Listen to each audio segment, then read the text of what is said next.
வாழ்க்கை என்பது தென்றல் உலவுகிற சோலை அல்ல. பொது வாழ்க்கை என்பது ஆபத்துகளையும் அறைகூவல்களையும் அடக்குமுறையும் எதிர்கொள்ள வேண்டிய கட்டமும் வரும். அதுதான் ஒரு தலைவனை உருவாக்கி தரும். அப்படிப்பட்ட ஒரு தலைவனாக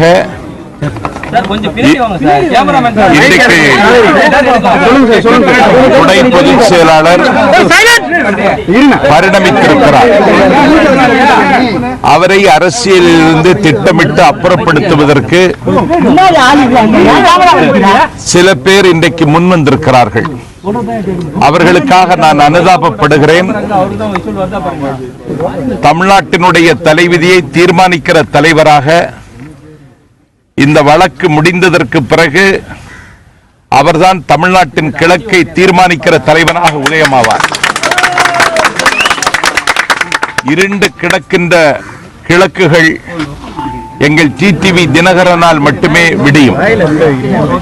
அவரை அப்புறப்படுத்தி விடலாம் என்று கருதுகிறவர்கள் அவர் காலடியில் வந்து குப்புற விழுந்து கிடக்கிற நாளும் வந்தே தீரும். ஆகவே வழக்கை குறித்து எதுவும் சொல்ல விரும்பவில்லை. அந்த இன்வெஸ்டிகேஷனுக்கு நாங்கள் யாரும் இடையூறாக இருக்க மாட்டோம்.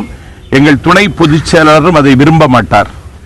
அதனாலே இதில் எந்த அதிர்ச்சியும் எங்களுக்கு இல்லை. தமிழ்நாட்டினுடைய அரசியலில் ஷாக் ப்ரூஃப் பொலிட்டீஷியன் எங்கள் டிடிவி தினகரன் மட்டுமே.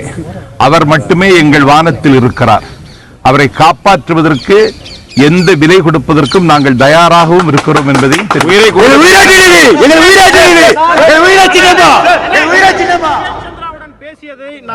ஒப்புக்கொண்டார் தினகரன் அப்படின்னு யார் சொன்னா? அதெல்லாம் செய்திதான். இதெல்லாம் செய்திதான். ஒரு ஆளை அரசியல் இருந்து அப்புறப்படுத்துவதற்கு எந்த அநியாயத்தையும் அதிகார பீடத்தில் இருக்கிறவர்கள் செய்வார்கள். இதை நானே அனுபவித்திருக்கிறேன். ஏன்னா தமிழ்நாடு சட்டமன்ற கூட்டத்தொடரை தடுக்க சதி என்று ஒரு நள்ளிரவில் நான் கைது செய்யப்பட்டேன். அதனால இதெல்லாம் பொது வாழ்வில் இதெல்லாம் இயல்பானது. இதுல நீங்க இதை பெருசா எடுத்துக்கிறீங்க, நாங்க இதை பெருசா எடுத்துக்கல. முன்ஜாமீன் எடுக்கவில்லை, தேவையில்லை. இல்ல இந்த சதியை யார் செய்வதா நீங்க சொல்றீங்க? உங்க சந்தேக பார்வை யார் மேல? டெல்லி டெல்லி டெல்லி டெல்லி. சார் தமிழ்நாட்டுடைய தலைவிதியை மாற்றுவதற்கான திரும்பி வரும்போது மாற்றுவார்னு சொல்றீங்க. அவர் கட்சியில ஆதரவாக இருக்கக்கூடிய சட்டமன்ற உறுப்பினர்கள் கூட காலையிலிருந்து வரும்பொழுது இங்க பெரிய ஆட்கள் யாருமே வரலையே. அவர்கள் அவரவர்களை தக்க வைத்துக் கொள்கிறார்கள். அவரவர்களுடைய அரசியல் இருப்பு முக்கியம், வேற ஒண்ணு இல்ல. அத துணை பொதுச் செயலாளரே விரும்பல. அதிமுக யார்கிட்ட இருக்கு? சட்டமன்ற உறுப்பினர்கள் நீங்க கிழக்க மாத்துவார்னு சொல்றீங்க, இடிவெளியா இருப்பாருன்னு சொல்றீங்க. சட்டமன்ற உறுப்பினர்கள் இல்ல, கட்சி நிர்வாகிகளும் இங்க பெருசா இல்ல இருக்கிற மாதிரி தெரியலையே. எங்கள் பக்கம் 87 சட்டமன்ற உறுப்பினர்கள் இருக்கிறார். போதிய ஆதாரம் இல்லாமல் டிடிவி தினகரன் கைது செய்யப்பட்டிருக்காருன்னு சொல்றது கண்டிப்பாக நிச்சயமாக. இப்போ இந்த விசாரணை எல்லாம் நடக்கிறது. டெல்லி போலீசார் எந்த விதத்துல விசாரிக்கிறாங்க? அதற்கான வெறும் வாக்குமூலம் பெறுவதற்காகவா அல்லது வெறும் ஆதாரங்களை கையில் வைத்திருக்கிறார்கள்? 37 மணி நேரம் ஏற்கனவே அவர்கள் டிடிவி தினகரன் அவர்களிடத்தில் விசாரிக்க என்ன இருக்கிறது? இது ஒரு நாடகம். 80 சட்டமன்ற உறுப்பினர்கள் உங்க பக்கம் 87 ஏன் 7 குறைக்கிறீங்க? 87 சட்டமன்ற உறுப்பினர்கள் சொல்றீங்களா? அது நீங்க நிரூபிப்பீங்களா? யார்ட்ட நிரூபிக்கணும்? இல்ல உங்களுக்கு ஒரு சட்டமன்ற உறுப்பினர் கூட வந்து பேசினதா தெரியலையே. அதற்கான தேவை ஆதரவா கூட வந்து இங்க நின்னதா தெரியலையே. வழக்கமா எல்லா தலைவர்களும் இந்த மாதிரி கைது செய்யப்படும் போது அந்த தொண்டர்களோ அந்த சட்டமன்ற உறுப்பினர்களோ ஆதரவு தெரிவித்து இது போன்ற ஆதரவு வழக்கமா இருக்கும். ஆதரவா தான் இருக்காங்க. சசிகலாவுடைய பேனர் வந்து அகற்றப்பட்டிருக்கு. எப்படி பாக்குறீங்க? ஒரு சரித்திர அநீதி அது. ஒரு 33 ஆண்டு காலம் சுகங்களுக்கு அடிமை உறாத சூரிய பருந்தாய் ஆசாபாசங்கள் அனைத்தையும் ஒத்தி வைத்துவிட்டு மக்கள் திலகம் எம்ஜிஆருக்கு பிறகு இந்த இயக்கத்தை காப்பாற்றுவதற்கான சுமையை தன்னுடைய தோளில் ஏற்றுக்கொண்ட அவர்களுடைய சுமையை பகிர்ந்தவர் அவர்கள், சின்னம்மா அவர்கள். விமர்சனங்கள் 1000 வைக்கலாம், ஆனால் அவர்கள் அந்த கடமையை வெற்றிகரமாக செய்தார்கள். அம்மாவை ஒரு பேட்டியில் சொன்னார்கள், எனக்கு சசிகலா இன்னும் ஒரு தாய் என்றார்கள். அவரால் பதவி பெற்றவர்கள் தான் அதை கீழே இறக்கினார்கள்.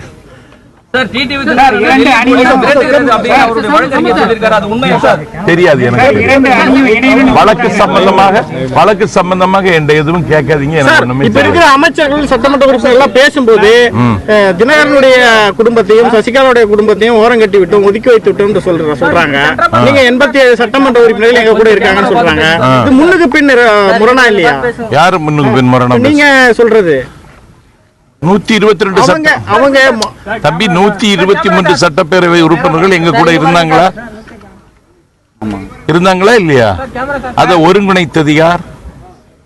அவர்களை ரெண்டு அணிகளை இணைக்கிற முயற்சி வெற்றி பெற்றால் நான் மகிழ்ச்சி. நேற்று நடந்த மாவட்ட செயலாளர் கூட்டத்தில் வந்து சசிகலா வந்து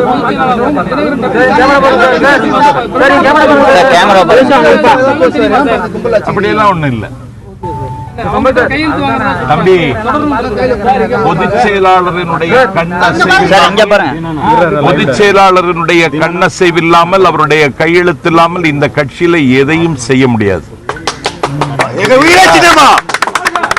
கட்சிக்கு சட்டத்திட்டம் அதுதான்.